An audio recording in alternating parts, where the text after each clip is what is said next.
मुंबई महापालिका निवडणुकीच्या तोंडावर मुंबईतल्या अनेक परिसरांमध्ये आज सकाळपासून लागलेल्या एका पोस्टरवर सध्या चर्चा सुरू आहे। या पोस्टरमधून थेट मराठी माणसाला साथ घालण्यात आली। पायाखालची जमीन एकदा गेली की ती परत मिळत नसते। मराठी माणसा मुंबई वाचव, ही तुझ्या अस्तित्वाची शेवटची लढाई आहे।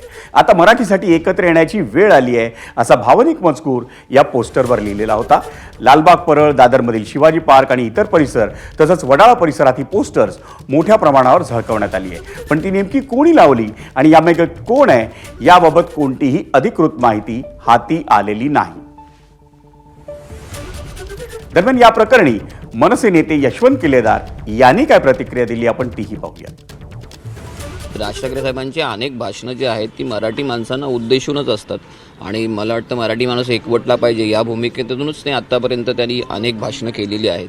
तर ते कोणी मराठी माणूस उचलू शकतो आणि जर हे त्यांची भूमिका आहे किंवा त्यांचं मत आहे हे जर त्यांना पटत असेल म्हणून त्यांनी ते उचलून अशा पद्धतीचा काही उपक्रम हाती घेतला असेल तर नक्कीच ते स्वागतार्ह आहे।